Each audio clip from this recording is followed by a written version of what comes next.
Hey there, welcome to Story Time. My name's Josh. I'm super excited. Today we're reading another Mr. Men story from the Mr. Men library, and we will be getting to the Little Misses as well. This is Mr. Snow by Roger Hargreaves. Cute little snowman it looks like. Alright, wonder what's going to happen in this story today. You think it might involve some snow? Some cold weather? Who knows? Let's find out. Okay, if you like reading these stories, please click that bell below and subscribe. Then you can visit and read stories whenever. Alright, let's go. Story time. One night, 2 days before Christmas, it started to snow. All night it snowed and snowed and snowed and snowed and snowed. Millions and billions and trillions of big, white, soft snowflakes covered the whole wide world. See all the snowflakes there? Look more like snowballs. Ever had a snowball fight? Any of you out there that lives from the snow? Yeah?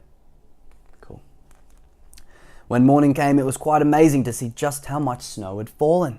All the houses, all the trees, all the roads, and all the fields were covered. It was almost as if a huge white blanket had been gently laid over everything. Everywhere you looked was white. Look how much snow is covering that house.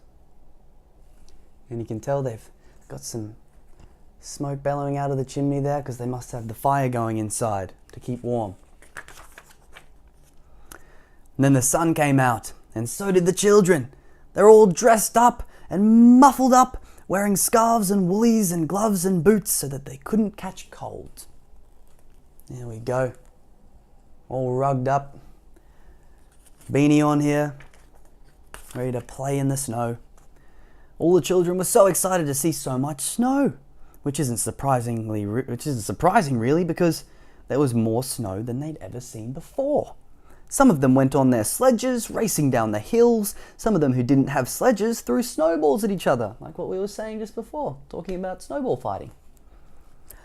One little boy even made a snowball that was as big as himself, and some of the children made snowmen.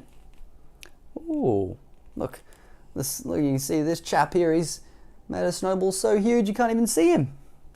That'd be fun. Then it was Christmas Eve.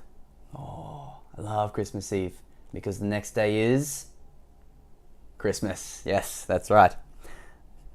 The children all went home early so that they could go to bed early, so that they could get up early to see what Father Christmas had brought them, or otherwise known as Santa Claus. But that particular Christmas Eve, Father Christmas was in trouble. And the trouble was that it had snowed so much that Father Christmas was stuck. Well and truly stuck. There was so much snow that his reindeer simply couldn't pull his sleigh, piled high with all the presents. He had to deliver them to all the children. Oh dear, thought Father Christmas to himself. Oh dear me, what am I to do? Uh-oh. Oh, he's stumped. He's just sitting there on his bag of presents that he needs to give to all the children. Poor guy. He sat down on his sack of toys and thought how he could manage to deliver all the presents to all the children before they woke up on Christmas morning. Oh dear me, he said out loud and sighed. Now, it just so happened that Father Christmas had got himself stuck beside a snowman, which one of the children had built. And that gave him an idea. A good idea. A very good idea. A very good idea indeed. How would you like to help me? He asked the snowman. But of course the snowman didn't answer because snowmen can't talk, can they? Let's find out. Maybe this one can. Of course. I'll have to use some of my magic to bring him to life, thought Father Christmas to himself. So he tugged his white beard 3 times and muttered some Father Christmassy magic words into it. Suddenly, you might almost say magically the snowman did come to life. Wow. There we go. Mr. Snow. Hello, Father Christmas, said Mr. Snow, which was the snowman's name. You look a bit sort of stuck, if you ask me.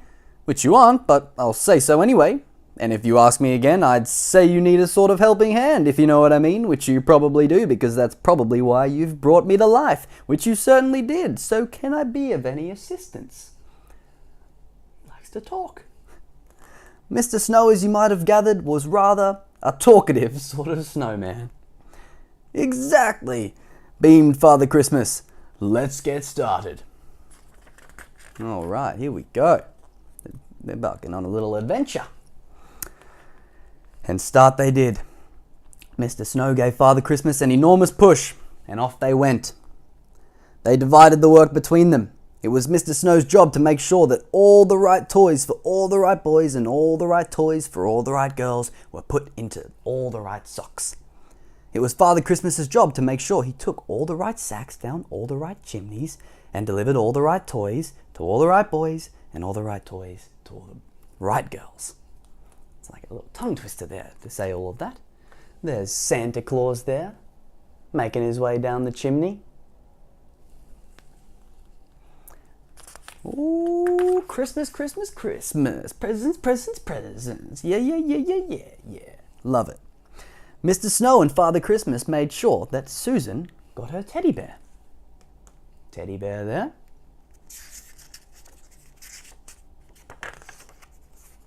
Mr. Snow and Father Christmas made sure that Peter got his train. Cool train there. Mr. Snow and Father Christmas made sure that John got his piggy bank. Little piggy bank.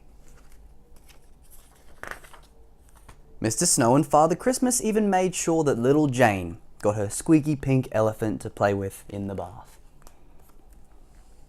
Little pink elephant toy. And then, all of a sudden, they discovered that between them they'd finished. I'd like to thank you very much indeed for helping me deliver all the right toys to all the right boys, said Father Christmas, shaking Mr. Snow by the hand. Not forgetting all the right toys to all the right girls, replied Mr. Snow, shaking Father Christmas by the hand. And now I'd better turn you back into a snowman again, said Father Christmas. Thank you again, and goodbye. My pleasure, smiled Mr. Snow. There we go. I think he's giving Santa Claus or Father Christmas a handshake there, because the job's all done. It was good teamwork. And do you know, from that Christmas to this Christmas, Father Christmas always chooses a snowman to help him. Wow, that's cool. So the next time you build a snowman, you better make sure you build him properly, because somebody you know might want that snowman to give him a hand. There you go. Think about that. And you know who that would be, don't you? It would be Mr. Snow.